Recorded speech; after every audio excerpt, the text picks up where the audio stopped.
Hello Congrats family. So here I am Lara Fatima. I hope you are doing well. So यहाँ पर हम कर रहे थे commerce semester second first year BCom का. यहाँ पर हमने कॉमर्स का जो है सिलेबस देखा था, पेपर पैटर्न देखा था एंड हमने कुछ लेक्चर्स भी इसके किए हैं. जो भी टॉपिक्स हम कॉमर्स में पढ़ने वाले थे, जो भी सिलेबस है उसका एक टॉपिक है हमारा सर्विस स्ट्रैटेजीज. ऑलरेडी हम सर्विसेज के बारे में एंड मार्केटिंग मिक्स के बारे में लेक्चर्स कर चुके हैं.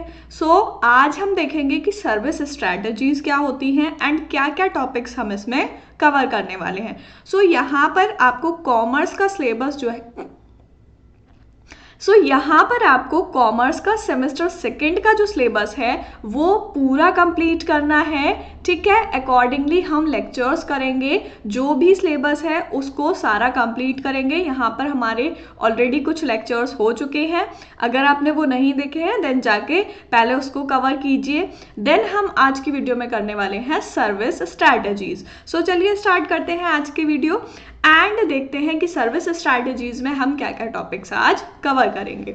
सबसे पहले देखो इंट्रोडक्शन है. ठीक है, principal of service marketing. Service marketing जो होती है उसके प्रिंसिपल्स क्या होते हैं. Service development life cycle, service के डेवलपमेंट का क्या पूरा साइकिल होता है.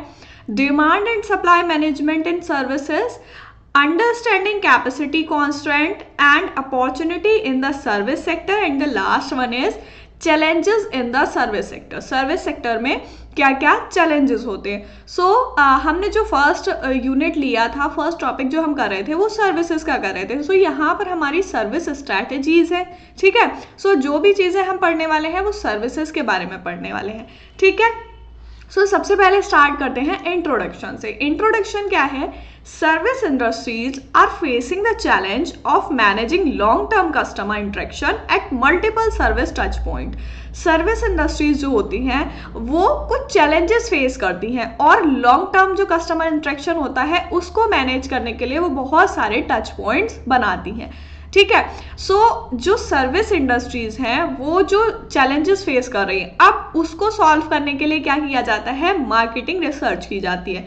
मार्केटिंग रिसर्च क्या होती है. Marketing research is a systematic approach to solve marketing problems. Marketing problems को सॉल्व करने के लिए जो रिसर्च की जाती है, जो एक सिस्टमैटिक अप्रोच होता है, उसको हम मार्केटिंग रिसर्च बोलते हैं.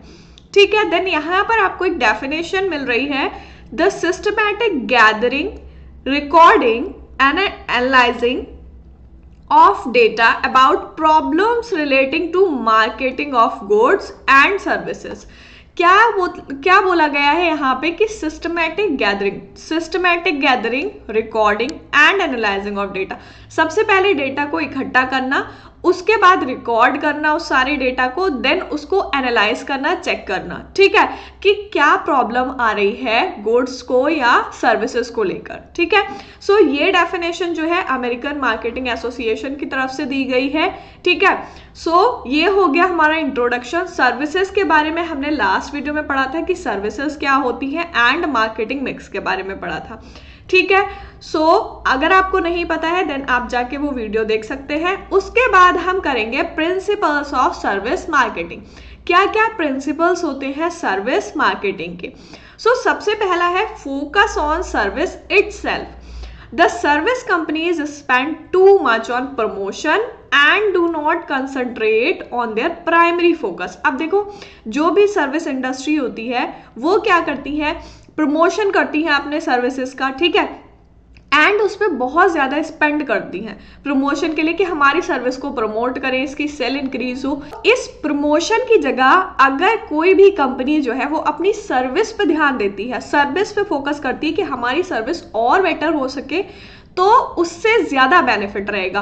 कि जो प्राइमरी फोकस है वो हम क्या करें. प्राइमरी फोकस क्या है, सर्विस है. सर्विस को जितने अच्छे से हम डिलीवर कर पाएं उतने अच्छे से कस्टमर जो है वो सेटिस्फाई होंगे एंड हमारे जो है सर्विस को रिपीटेडली यूज करेंगे। सो यहाँ पर बोला गया है कि प्रमोशन पे इंडस्ट्रीज ज्यादा, कंपनीज जो होती हैं वो प्रमोशन पे ज्यादा फोकस करती हैं सर्विस की बजाय। सो अगर आपकी सर्विस अच्छी होगी, प्राइमरी जो चीज है, प्राइमरी चीज क्या है यहाँ पर, सर्विस है। सो सर्विस अच्छी होगी तो प्रमोशन की जरूरत नहीं पड़ेगी। If the focus primary on constant improvement on service then promotion marketing effort cheaper, easier and effective. So focus on the service itself. इस पॉइंट में, इस प्रिंसिपल में सिर्फ यही बोला गया है कि आपको अपनी सर्विस के ऊपर फोकस करना है एंड प्रमोशन के ऊपर ज्यादा फोकस नहीं करना है।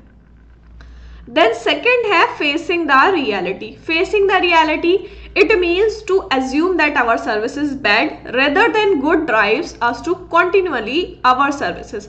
मतलब ये कि अगर कोई कस्टमर फीडबैक दे रहा है या कोई भी सजेशन दे रहा है, ठीक है, या आपको ऐसा लगता है कि किसी वजह से किसी दूसरी सर्विस से आपकी जो सर्विस है वो पीछे है, थोड़ी सी बेकार है, ठीक है, तो उसको और बेटर बनाने की कोशिश की जाए, ना कि उसको जो है उस रियलिटी को फेस ना करके उसको इग्नोर किया जाए कि नहीं हमारी सर्विस बहुत अच्छी है, ठीक है। सो उस रियलिटी को फेस करके उसको और बेटर बनाने की कोशिश की जाए एंड उसमें जो भी प्रॉब्लम्स है उसको दूर करने की कोशिश की जाए। सो सेकंड है फेसिंग द रियलिटी।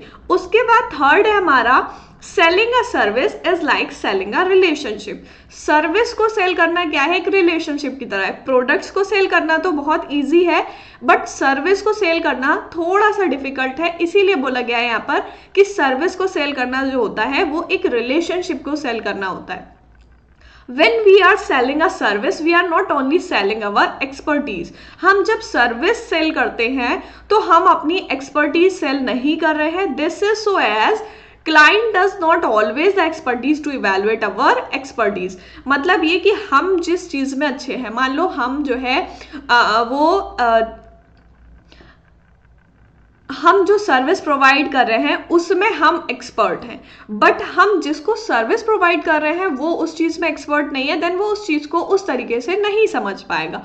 जैसे हम एग्जाम्पल लेते हैं कि मैं यहाँ पर आपको पढ़ा रही हूँ एंड मैं यहाँ पर टीचर हूँ, देन मुझे जितनी नॉलेज है उतनी स्टूडेंट्स को नॉलेज नहीं होगी। सो अगर मैं अपने लेवल से समझाने की कोशिश करूंगी देन स्टूडेंट्स के समझ में नहीं आएगा, ठीक है। अगर मैं इस तरीके से समझाने की कोशिश करूंगी कि आपको सब आता है, आपको सारी चीजों का मीनिंग पता है, देन आप नहीं समझ पाओगे, ठीक है, क्योंकि आप उस चीज में एक्सपर्ट नहीं हो।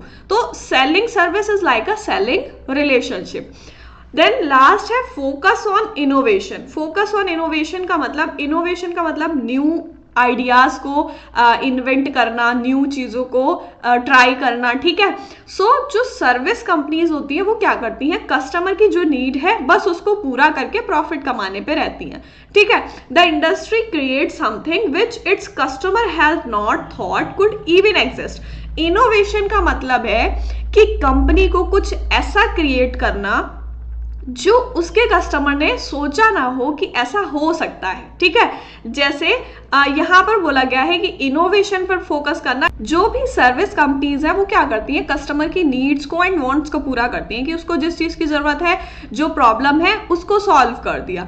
बट सिर्फ कुछ कंपनीज ऐसी हैं जो इस स्टेज पे पहुंच पाती हैं कि जो कस्टमर सोच नहीं सकता उस चीज को क्रिएट कर देती हैं। देन उससे क्या होता है, उससे कस्टमर जो होता है उसके माइंड पे बहुत ज्यादा इफेक्ट पड़ता है और इससे क्या होगा, आपकी जो सेल है, आपकी सर्विस है, वो बाकी सारी सर्विस प्रोवाइडर से यूनिक रहेगी, ठीक है। कोई ऐसी सर्विस होती है जो बाकी सबसे अलग हो, उसको हम बोलते हैं इनोवेशन। वो सिर्फ इस चीज पर फोकस ना करके कि जो कस्टमर की नीड है, जो वांट है, उसको ही पूरा किया जाए, बल्कि वो अगर कोई इनोवेशन सोचती हैं, कुछ इनोवेशन करती हैं अपनी सर्विसेज में, देन वो बोलते हैं कि वो उसने फोकस किया इनोवेशन पर। जैसे अभी आपने रिसेंटली जो है कैशबैक सुना होगा, ठीक है। कैशबैक ये जब से ऑनलाइन पेमेंट का बहुत ट्रेंडिंग में आया है, तब से क्या हुआ है, कैशबैक एक सर्विस प्रोवाइड की जाती है। कैशबैक जो है जिससे कस्टमर्स को थोड़ी सी खुशी होती है, ठीक है। सो ये जो कैशबैक नाम है ये एक सर्विस इनोवेशन का नाम है कि एक सर्विस इनोवेट की गई कस्टमर्स के लिए, ठीक है। सो यहाँ पर इनोवेशन का मतलब कि कोई नई चीज जो है, कुछ नया आइडिया सर्विस प्रोवाइडर्स ने प्रोवाइड किया कस्टमर्स के लिए, ठीक है। सो ये कैशबैक जो होगा ये इसका एग्जाम्पल हो जाएगा। देन नेक्स्ट हम देखेंगे सर्विस डेवलपमेंट लाइफ साइकिल की सर्विस डेवलपमेंट जो लाइफ साइकिल होता है पूरा वो कैसे होता है। यहाँ पर आपको पिक्चर देखने को मिल रही होगी, बहुत इजीली इससे आपको समझ में आ जाएगा कि इसमें 4 स्टेप्स होते हैं, ठीक है। First one is identify customer need, then second one is developing service, then third one is marketing and selling, and fourth one is delivering and supporting. सबसे पहला हम कह सकते हैं, सबसे फर्स्ट जो स्टेप है वो क्या होता है, आइडेंटिफाई कस्टमर नीड। कस्टमर की जो नीड है उस चीज को समझना, ठीक है। The customer pain point and requirement are captured. जो भी कस्टमर की जरूरत है या जो भी प्रॉब्लम है कस्टमर को, उसको पहचानना, उसको आइडेंटिफाई करना, वो बोलते हैं हम first step identify customer need. क्योंकि जब आप कोई सर्विस डेवलप करोगे या आप कोई प्रोडक्ट बनाओगे, देन सबसे पहली चीज यही होती है कि कस्टमर को किस चीज की जरूरत है, ठीक है। मान लो आपने प्रोडक्ट बना लिया बट उसकी डिमांड ही नहीं है, कस्टमर को उसकी जरूरत ही नहीं है, तो फिर उसकी सेल ही नहीं होगी, ठीक है। सो सबसे पहला पॉइंट यही होता है कि आपको कस्टमर की नीड पहचाननी है, उसकी रिक्वायरमेंट पहचाननी है कि उसको कैसा प्रोडक्ट चाहिए, कैसी सर्विस चाहिए जो उसकी प्रॉब्लम्स को सॉल्व कर सके एंड उसकी नीड्स को सेटिस्फाई कर सके। सो सेकंड है डेवलपिंग सर्विसेज। देन क्या करेंगे, first identify customer need, then second है डेवलपिंग सर्विसेज। अब नीड पहचान ली कि किस चीज की जरूरत है कस्टमर को, उसी चीज की फुलफिलमेंट के लिए, उस चीज को, उस प्रॉब्लम को सॉल्व करने के लिए उसी तरीके की सर्विस बनाई जाएगी। Take these needs and try to convert them into a set of service component that form a heart and soul of the customer engagement. मतलब जो हमने कस्टमर की नीड को कैप्चर किया, उसको पहचाना कि इस चीज की कस्टमर को जरूरत है, देन क्या करेंगे, उसी तरीके की जो है वो सर्विस बना देंगे। अब देखो जैसे यहाँ पर हम एग्जाम्पल लेते हैं कि आइडेंटिफाई कस्टमर नीड, जैसे कि हम यहाँ पर ले रहे हैं कि स्टूडेंट्स लिया हमने, ठीक है। स्टूडेंट्स जो है हमारे वो ये जो ऑनलाइन क्लासेस चल रही हैं, ऑनलाइन लेक्चर्स आपके हो रहे हैं, सो स्टूडेंट्स क्या थे, स्टूडेंट इस प्रॉब्लम को फेस कर रहे थे कि वो ज़्यादा दूर जाके या जहाँ पर भी वो क्लासेस हो रही हैं फिजिकली, वहाँ जाकर वो उन क्लासेस को नहीं कर सकते, या फिर वो टीचर्स उनको फिजिकली नहीं मिल सकते। देन ये प्रॉब्लम देखते हुए अभी जो है कोरोना टाइम में भी ये सारी चीज़ें बहुत ज़्यादा तेज़ी से इंक्रीज हुई कि ऑनलाइन लेक्चर्स एंड ऑनलाइन जो भी वीडियोस हैं आपको पढ़ाई की वो मिल रही हैं। सो यहाँ पर इस नीड को पहले आइडेंटिफाई किया गया कि जो भी स्टूडेंट हैं वो उस चीज़ तक नहीं पहुँच पा रहे हैं, उस टीचर तक नहीं पहुँच पा रहे हैं, ठीक है, वहाँ तक फिजिकली नहीं पहुँच पा रहे हैं। देन ये सर्विस डेवलप की गई कि यहाँ पर जो है ऑनलाइन लेक्चर्स स्टूडेंट्स को दिए जाएंगे, ठीक है। सो ऑनलाइन लेक्चर्स, यहाँ पर जो स्टूडेंट की प्रॉब्लम थी वो सॉल्व हो गई, ठीक है। जो सर्विस डेवलप की गई वो किसके अकॉर्डिंग की गई कि जो भी कस्टमर है यानी कि जो भी स्टूडेंट है उनको जो प्रॉब्लम हो रही है उस हिसाब से सर्विस को डेवलप कर लिया गया। देन है मार्केटिंग एंड सेलिंग, ठीक है। Develop the customer facing portfolio use to communicate and sell the service product to the customer. अब मार्केटिंग एंड सेलिंग क्या है कि कुछ जो टीचर्स हैं उन्होंने अपना कोर्स बनाया एंड जिन स्टूडेंट्स को उनकी ज़रूरत थी उन्होंने उसको परचेज कर लिया। अगर कोई उनको प्रॉब्लम हो रही है देन वो उस चीज़ का सॉल्यूशन कम्युनिकेट करके उसको देते हैं, ठीक है। सो मार्केटिंग एंड सेलिंग क्या है कि मार्केटिंग एंड सेलिंग जो है वो कम्युनिकेट कर कर बच्चों तक पहुंचाई गई, स्टूडेंट्स तक पहुंचाई गई एंड उसको सेल किया गया। उसके बाद अगर कोई प्रॉब्लम आती है सर्विस में देन उसको सॉल्व किया जाता है। उसके बाद है delivering and supporting. Marketing and selling में है कि जो भी चीज स्टूडेंट्स के लिए बनाई गई, जो भी कस्टमर के लिए बनाई गई, वो उन तक सेल करना, पहुंचाना, ठीक है, ताकि वो उनकी प्रॉब्लम्स को सॉल्व कर सके। Identify of new customer pain point leading to the development of additional service. अब जो है ये चीज पहला जो है जो नीड थी, पहली नीड थी, उसको सेटिस्फाई करने के लिए सर्विस बना दी एंड उनको सर्विस प्रोवाइड कर दी।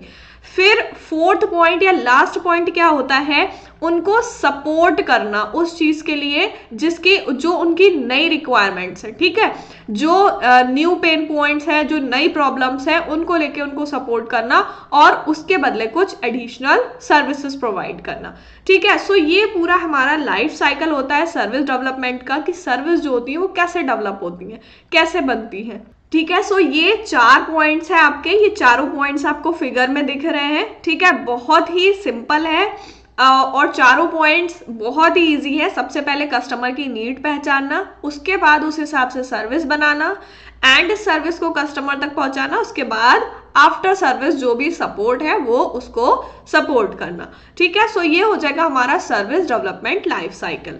देन है demand and supply in services. Demand और सप्लाई सर्विस में कैसी होती है? Supply and demand management in service is lack of inventory capability. ये हमने जब सर्विसेज के बारे में पढ़ा था तब भी हमने ये चीज देखी थी कि इसमें क्या होता है, इन्वेंट्री हम नहीं कर सकते, इन्वेंट्री कैपेबिलिटी नहीं होती है। क्यों नहीं होती भाई? क्योंकि सर्विस जो है वो हमारी इनटेंजिबल है, टेंजिबल नहीं है, इसीलिए हम उसको स्टोर करके नहीं रख सकते और जिस टाइम पर डिलीवर होती है उसी टाइम पर उसको यूज किया जाता है। Service firm can not build up inventories during period of slow demand to use later when demand increase. अब देखो सर्विसेज में ऐसा नहीं होता है, गुड्स के केस में ऐसा हो सकता है। सर्विसेज फर्म जो है वो इन्वेंट्री नहीं कर सकती जब स्लो पीरियड है, मतलब डिमांड जब कम होती है तो, और डिमांड जब ज्यादा है बाद में, तो ऐसा नहीं होता सर्विसेज में कि जब स्लो डिमांड है देन उसको स्टोर करके रख लिया एंड जब ज्यादा डिमांड होगी तब उसको जो है वो यूज कर लिया जाएगा। ऐसा नहीं होता है, ऐसा सिर्फ गुड्स के केस में होता है। जैसे अगर हम यहाँ पर सर्विसेज का एग्जांपल लें, देन कोई टीचर है, यहाँ पर कोई टीचर है, अगर वो क्लास में पढ़ा रहा है, क्लास ले रहा है किसी क्लास की, देन वहां पर 50% स्टूडेंट जो है वो एब्सेंट है। सो जो क्लास वो टीचर ले रहा है वो उसको स्टोर करके नहीं रख सकता कि कल को अगर जो बाकी के 50% है उनको ये दे दिया जाएगा, ऐसा नहीं होता है, ठीक है। एंड यहाँ पर जो है गुड्स के केस में हम ऐसा कर सकते हैं, उसको स्टोर करके रख सकते हैं बाद में यूज करने के लिए। This lack of inventory capability is due to perishability of service. किस वजह से होती है इन्वेंट्री कैपेबिलिटी? कि हम उसको स्टोर क्यों नहीं कर सकते? मैंने अभी बताया कि ये जो है एक टाइम पर ही यूज होती है, जिस टाइम पर सर्विस को डिलीवर किया जाएगा उसी टाइम पर यूज होती है, ठीक है। हम इसको स्टोर करके इसलिए नहीं रख सकते। And airline seat that is not sold on a given flight can not be resold the following day. Example यह है यहाँ पर, जो एक एयरलाइन सीट है वो सोल्ड नहीं होती है किसी भी फ्लाइट की और ना ही उसको हम रीसोल्ड कर सकते हैं उसी दिन के लिए। तो प्रोडक्टिव कैपेसिटी जो है सीट की वो पैरिश्ड है, मतलब पैरिश्ड की जिस टाइम के लिए दी गई है, मान लो 4 बजे से 5 बजे तक कोई फ्लाइट है एंड उस टाइम के बीच जिस पैसेंजर की टिकट है देन उसकी ही वो सीट मानी जाएगी। उसके बाद अब 5 बजे के बाद वो फ्लाइट से उतर जाएगा, वो सीट उसकी नहीं रहेगी। सो यहाँ पर जो है इसको पैरिश्ड बोलेंगे। पैरिशेबिलिटी जो होती है सर्विसेज में कि जिस टाइम पर उसको वो सर्विस दी जा रही है सिर्फ तभी वो यूज कर सकता है, ठीक है। Service also can not be transported from one place to another और transfer from one person to other person. Service जो है हमारी वो ना तो एक जगह से दूसरी जगह ट्रांसपोर्ट हो सकती है और ना ही किसी एक पर्सन से दूसरे पर्सन को ट्रांसफर हो सकती है। गुड्स में ऐसा हम कर सकते हैं। उसके बाद अगर हम सर्विसेज का एग्जांपल लें तो सर्विसेज में जो है कोई भी पर्सन अपनी सर्विस दूसरे से ट्रांसफर करने के लिए नहीं कह सकता, क्योंकि देखो यहाँ पर अगर हम एग्जांपल लें डॉक्टर का या टीचर का या लॉयर का, ठीक है। सो यहाँ पर क्या होता है, जो भी सर्विस प्रोवाइडर है वो क्या करता है, उसको एक स्पेशल नॉलेज होती है जो वो अपनी नॉलेज किसी दूसरे को ट्रांसफर नहीं कर सकता, ठीक है। एंड वो उस चीज में एक्सपर्ट होता है तो कोई दूसरा उसकी जगह सर्विस प्रोवाइड नहीं कर सकता। सो सर्विस जो है वो ना तो एक जगह से दूसरी जगह ट्रांसफर हो सकती है और ना ही किसी पर्सन टू पर्सन ट्रांसफर हो सकती है। ठीक है। सो ये हो गया हमारा डिमांड एंड सप्लाई। इसमें आपको एक पिक्चर देखने को मिलेगी कि डिमांड और सप्लाई में डिमांड रिलेटिव जो कैपेसिटी होती है उसमें क्या डिफरेंस होता है, क्या वेरिएशंस होते हैं, ठीक है। सो यहाँ पर आपको दिख रहा है ये 4 पॉइंट्स है, low utilization, optimum capacity, maximum capacity and value capacity. Then ये आपका टाइम गिवन है एंड ये लाइन आपको शो हो रही है यहाँ पर, ये चारों पॉइंट्स है, ठीक है। फर्स्ट ये है, सेकंड ये, थर्ड ये एंड फोर्थ ये, ठीक। सो सबसे पहला है एक्सेस कैपेसिटी। जब एक्सेस कैपेसिटी है तो वेस्टेज होगी रिसोर्सेज की, ठीक है। देन यहाँ पर इस लाइन में जो है वो आइडल यूज हो रहा है। अब थर्ड पॉइंट में क्या है, डिमांड एक्सेस है बट ऑप्टिमम कैपेसिटी है, तो सर्विस क्वालिटी डिक्लाइन हो जाएगी। डिमांड जो है वो ज्यादा है और कैपेसिटी ऑप्टिमम है। फिर जो लास्ट पॉइंट है उसमें डिमांड जो है वो बहुत ज्यादा है, एक्सेस डिमांड है, तो बिजनेस क्या हो जाएगा, लॉस्ट हो जाएगा, ठीक है। देन ये पिक्चर आपकी हो जाएगी डिमांड एंड सप्लाई की जो सर्विसेज इंडस्ट्रीज में होती है, ठीक है। देन हम देखेंगे understanding capacity constant. Understanding capacity constant क्या होते हैं, fixed capacity factor can be, fixed capacity factor है कुछ यहाँ पर जो आपको गिवन है, time, labour, equipment and facilities, ठीक है। तो इनका कॉम्बिनेशन क्या है, क्या कांस्टेंट है। एक टेबल आपको देखने को मिल रही है, nature of the constant and type of service. कौन सा कांस्टेंट है, जो नेचर होता है कांस्टेंट का, उसमें कौन सी सर्विसेज प्रोवाइड की जाती हैं। जैसे फर्स्ट वन है टाइम, ठीक है। तो टाइम की अगर आप देखेंगे, लीगल कंसल्टिंग, ठीक, अकाउंटिंग या मेडिकल। आप मेडिकल का एग्जांपल अगर हम ले, टाइम की एक जो पेशेंट है वो बहुत ज्यादा सीरियस है, ठीक है, एंड डॉक्टर के पास टाइम नहीं है, देन वो उसको क्या बाद में देख सकता है, एक दिन बाद देख सकता है, 2 दिन बाद देख सकता है, नहीं, क्योंकि यहाँ पर टाइम वैल्यू है, ठीक है, टाइम कांस्टेंट आ गया। देन है लेबर, सेकेंड पॉइंट लेबर है। तो लेबर में कौन कौन से आ जाती है हमारी services, law firm, accounting firm, consulting firm and health clinic, ठीक है।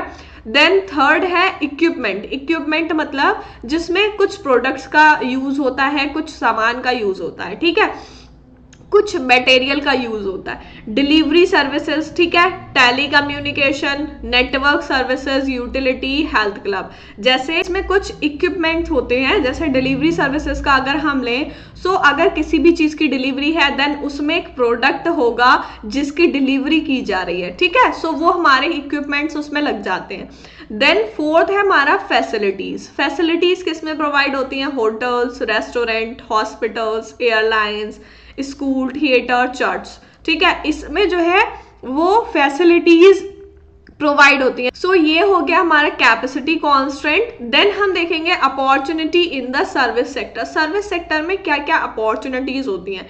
Service sector contribute to the growth of the economy. Service sector क्या करता है, इकोनॉमी की ग्रोथ करता है, ठीक है। जो भी सर्विस सेक्टर में इंडस्ट्रीज आती हैं उससे जो भी हमारी कंट्री है उसकी इकोनॉमी में ग्रोथ होती है, उसकी इकोनॉमी इंक्रीज होती है। देन यहाँ पर जो है उससे जो भी सर्विस सेक्टर है ये एम्प्लॉयमेंट उससे इंक्रीज होता है, एम्प्लॉयमेंट अपॉर्चुनिटी मिलती है। एंड जीडीपी जो होती है, जीडीपी पे बहुत बड़ा कंट्रीब्यूशन होता है। अभी हमने सर्विस सेक्टर का पढ़ा है कि सर्विस सेक्टर में अराउंड 23% जो है वो सर्विस सेक्टर कंट्रीब्यूट करता है जीडीपी को, ठीक है। सो जो भी हमारे टर्शियरी सेक्टर में आती है, ट्रांसपोर्टेशन, इंश्योरेंस, ठीक है, रियल एस्टेट, ये सारी चीजें हमारी किसमें, सर्विस सेक्टर में आती हैं। सो ये जीडीपी पे बहुत ज्यादा इफेक्ट डालती हैं, इससे एम्प्लॉयमेंट भी मिलता है एंड इकोनॉमी की ग्रोथ पे बहुत बड़ा इफेक्ट पड़ता है। सो ग्रोथ जो होती है इकोनॉमी की वो इंक्रीज होती है जैसे जैसे सर्विस सेक्टर अच्छा होगा। So service sector offer great opportunity to the following reason. Service sector जो है वो बहुत अपॉर्चुनिटीज प्रोवाइड करता है। अब ये प्रोवाइड जो अपॉर्चुनिटीज कर रहा है वो किस वजह से कर रहा है, क्या क्या रीजन है। So first one is liberalization of policy. Liberalization का क्या मतलब होता है, आप लोगों ने पढ़ा होगा। लाइबरलाइजेशन का मतलब होता है कि किसी भी चीज को लाइबरल करना। लाइबरल मीन्स स्वतंत्र करना, ठीक है। सो लाइबरलाइजेशन जब से इंडियन इकोनॉमी में आया, 1991 में आई थी इंडस्ट्रियल पॉलिसी जो थी, उसमें जो है सर्विस सेक्टर इंक्लूड था। सर्विस सेक्टर जब से प्राइवेट सेक्टर में गया, जैसे बैंकिंग, इंश्योरेंस, टेली कम्युनिकेशन, ये सारे एग्जाम्पल हो जाएंगे हमारे। इसमें जो है बहुत ज़्यादा सर्विस सेक्टर में जो है, सर्विस सेक्टर में बहुत ज़्यादा लाइबरलाइजेशन आ गया। लाइबरलाइजेशन जब से इंडियन इकोनॉमी में आया, सो यहाँ पर जो है बहुत सारी अपॉर्चुनिटीज लोगों के लिए ओपन हो गई। देन सेकेंड है हमारा fast growth in the service sector. Service sector में क्या होती है? फास्ट ग्रोथ होती है। फास्ट ग्रोथ मीन्स तेजी से ग्रो होता है, faster as compare to primary and secondary sector. अब देखो प्राइमरी एंड सेकेंडरी सेक्टर में क्या क्या चीजें आती हैं। प्राइमरी सेक्टर में तो हमारा एग्रीकल्चर आ जाएगा, ठीक है, प्राइमरी में हमारा एग्रीकल्चर आ जाता है, एंड सेकेंडरी में हमारी जो आती है, सेकेंडरी में मैन्युफैक्चरिंग यूनिट्स जो आ जाती हैं, ठीक है, मैन्युफैक्चरिंग जो होती है वो सारी हमारी सेकेंडरी में आएगी, और एग्रीकल्चर रिलेटेड जो भी होती है वो सब प्राइमरी में आ जाता है। एंड जो सर्विस सेक्टर है हमारा, जैसे इंश्योरेंस है, एजुकेशन प्रोवाइड की जा रही है, या ट्रांसपोर्टेशन है, ये सारा हमारा टर्शियरी सेक्टर यानी कि सर्विस सेक्टर में आ जाता है। So as compare to primary and secondary, growth जो है वो सर्विस सेक्टर में ज्यादा होती है, ठीक है। सो इसकी वजह से अपॉर्चुनिटीज मिलती हैं। And third one is increase in earning capacity. Earning capacity जो होती है उसमें इंक्रीज होता है। सर्विस सेक्टर की जब ग्रोथ होगी तो लोगों की इनकम भी बढ़ेगी, इनकम बढ़ेगी तो जो लिविंग स्टैंडर्ड है वो भी हाई होगा।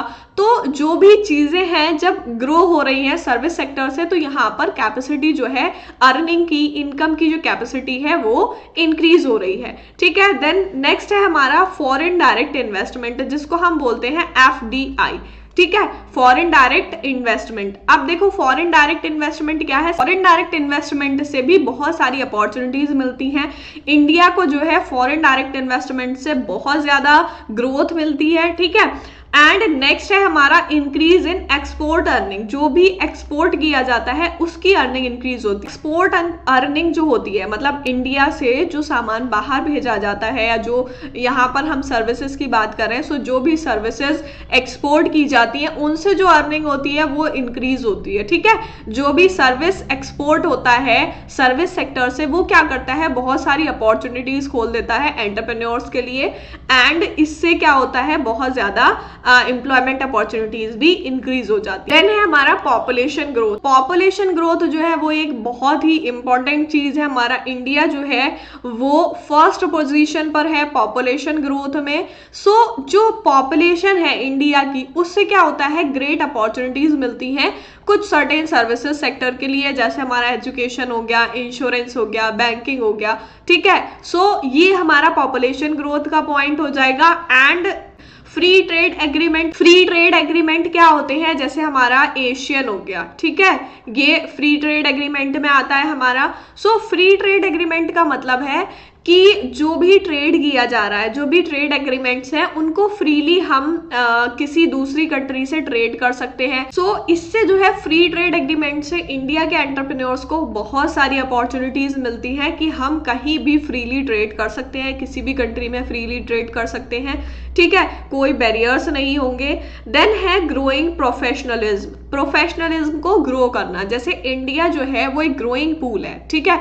सो यहाँ पर बहुत सारे मैनेजमेंट इंस्टीट्यूट हैं, एंड वो क्या करते हैं, जो भी बैंकिंग सेक्टर है, इंश्योरेंस सेक्टर है, लॉजिस्टिक सेक्टर है, मीडिया सेक्टर है, उन सबको क्या करते हैं, प्रोफेशनल्स बनाते हैं। सो प्रोफेशनल्स बनाना ये एंटरप्रेन्योर्स के लिए बहुत अच्छी अपॉर्चुनिटी है सर्विस सेक्टर में, ठीक है। सो यहाँ पर ग्रोइंग प्रोफेशनलिज्म का मतलब है कि जो भी सर्विस सेक्टर है उसको प्रोफेशन में कन्वर्ट करना, ठीक है। सो ये एक ग्रोथ के लिए बहुत इंपॉर्टेंट चीज हो जाती है, एक इंपॉर्टेंट रीजन हो जाता है। सो ये सारी चीजें हो जाएंगी हमारी कि जो भी ग्रेट अपॉर्चुनिटी सर्विस सेक्टर में मिल रही है उनका रीजन ये पॉइंट्स हैं, ठीक है। ये हो गया हमारा opportunities in the service sector. Then हम देखेंगे challenges in the service sector. क्या क्या चैलेंज होते हैं सर्विस सेक्टर में, क्या क्या प्रॉब्लम्स फेस करनी पड़ती हैं।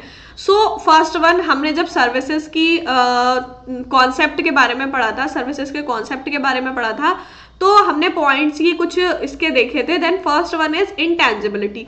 इंटेंजिबिलिटी मीन्स कि can not be seen and can not be touch, services को हम देख नहीं सकते, छू नहीं सकते, ठीक है, सो उसको इंटेंजिबिलिटी बोलते हैं। ये सर्विसेज का एक फीचर या एक कैरेक्टरिस्टिक हम बोल सकते हैं होता है, ठीक है। सो इसकी वजह से क्या चैलेंजेस फेस करने पड़ते हैं सर्विस सेक्टर्स में। सो इंटेंजिबिलिटी जब होती है सर्विसेज में तो उसका डेमोन्स्ट्रेशन करना डिफिकल्ट हो जाता है। And pre purchase evaluation is not possible. Purchase evaluation is not possible means कि आपने कोई भी सर्विस एक्सपीरियंस नहीं की, यूज नहीं की, उससे पहले आप उसका इवेल्युएशन नहीं कर सकते, ठीक है। उसके लिए आपको उसको यूज करना पड़ेगा, एक्सपीरियंस करना पड़ेगा, तभी आप उसका इवेल्युएशन कर सकते हो। देन सेकेंड है इनसेपरेबिलिटी। इनसेपरेबिलिटी मीन्स कि आप सर्विस प्रोवाइडर एंड कस्टमर को या सर्विस को अलग नहीं कर सकते। Restricts geographical reach. Geographical reach मतलब ये रेस्ट्रिक्शंस हैं इसमें। इनसेपरेबिलिटी मतलब कि अगर मान लो कोई मुंबई का टीचर है, ठीक है, एंड वो मुंबई में जो है वो क्लासेस देते हैं, फिजिकली क्लासेस देते हैं, ठीक है। अब कोई जो है मान लो तमिलनाडु का बच्चा है, ठीक है, तमिलनाडु का बच्चा है एंड वो उन क्लासेस को ज्वाइन करना चाहता है, देन यहाँ पर जो है ज्योग्राफिकल रीच जो है वो पॉसिबल नहीं है कि तमिलनाडु से मुंबई जाना बहुत ज्यादा डिफिकल्ट है। सो ये इनसेपरेबिलिटी हो जाएगी। Physical presence same organisation. Physical presence मतलब कि जहां पर भी, जैसे हमने एग्जांपल लिया कि मुंबई में क्लासेस हैं तो वो जो है उस लोकेशन पर फिजिकली प्रेजेंट है।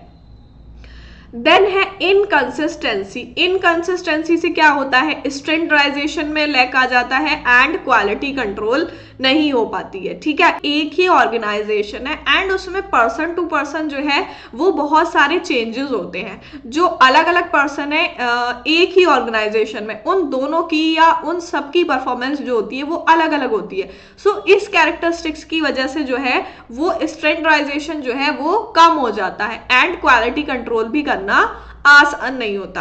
देन है पेरिशेबिलिटी। पेरिशेबिलिटी का भी मैंने बताया था कि service can not be kept in inventory. Perishability का एक जो है चैलेंज यही है कि इसको हम स्टोर करके नहीं रख सकते। जैसे अभी स्लो डिमांड है, आगे आने वाले टाइम में जब ज्यादा डिमांड होगी तो हम अभी जब स्लो डिमांड है उस सर्विस को स्टोर नहीं कर सकते ताकि हम उसको आगे प्रोवाइड कर सके, ठीक है। देन है कस्टमर रिटेंशन। कस्टमर में switch over the competitor.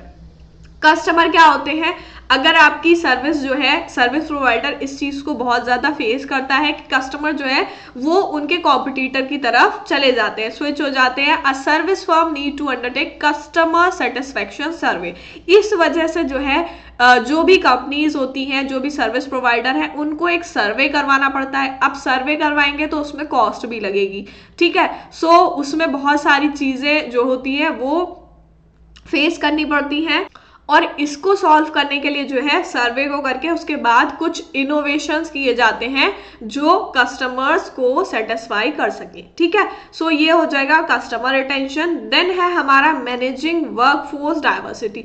Individual difference pose a challenge to manager. जो इंडिविजुअल डिफरेंस होता है वो मैनेजर के लिए एक प्रॉब्लम बन जाता है, ठीक है। सो मैनेजर के लिए एक चैलेंज बन जाता है। जैसे बहुत सारे एम्प्लॉयज हैं वो एक एसेट की तरह होते हैं, क्योंकि ये क्या करते हैं, ऑर्गेनाइजेशन को स्किल्स देते हैं, अपने टैलेंट्स देते हैं। उसी टाइम पर जो इंडिविजुअल डिफरेंस होता है वो क्या करता है, मैनेजर के लिए चैलेंज बन जाता है। तो मैनेजर को उस जगह पर क्या होना है, बहुत ज्यादा इफेक्टिव होना है, इंडिविजुअल्स हैं उनको इजीली इफेक्टिवली मैनेज कर सके, ठीक है। देन है एम्प्लॉयमेंट रिटेंशन। अब अभी हमने देखा कस्टमर रिटेंशन, अब यहाँ पर है एम्प्लॉयमेंट रिटेंशन। कस्टमर जो है वो कॉम्पिटिटर की तरफ स्विच हो जा रहे हैं। अब एम्प्लॉय जो है वो अगर छोड़ के जाएगा तो क्या होगा, it increase selection and training cost. इसकी वजह से क्या हो जाएगा, अब देखो एक एम्प्लॉय कोई चला गया छोड़ के, देन उसकी जगह पे उसकी स्पेस जो खाली है वहां पे हमें किसी और को फिल करना है, ठीक है। सो उसको जब सेलेक्ट करेंगे, उसकी ट्रेनिंग करवाएंगे कि आपको ये वर्क करना है उस चीज के लिए एंड इस तरीके से करना है, तो उस पर कॉस्ट लगेगी, ठीक है। तो ये चैलेंजेस फेस करने पड़ते हैं। Affect the performance of employees. अब इसकी वजह से जो एम्प्लॉयज की परफॉर्मेंस होती है वो इफेक्ट होती है, ठीक है। सो ये हो गए आपके चैलेंजेस एंड यहाँ पर आज के टॉपिक में जो है हमने ये सारी चीज़ें कवर की हैं। सबसे पहले इंट्रोडक्शन क्या होता है, then principle of service marketing, service development life cycle बहुत इंपॉर्टेंट है ये, डिमांड एंड सप्लाई, एंड इसके बाद understanding capacity constant, then opportunities क्या क्या होती हैं सर्विस सेक्टर में एंड चैलेंजेस क्या क्या होते हैं। सो ये सारे टॉपिक्स आज की वीडियो में हमने कवर किए हैं सर्विस स्ट्रैटेजीज के।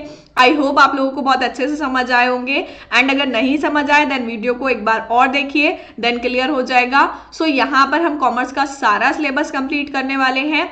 सो यहाँ पर एक एक वीडियो आपको ईजिली मिलेगी, एंड सर्विस स्ट्रैटेजीज के बाद जो भी टॉपिक है हम नेक्स्ट वीडियो में करने वाले हैं। सो मिलते हैं नेक्स्ट वीडियो में, तब तक के लिए गुड बाय।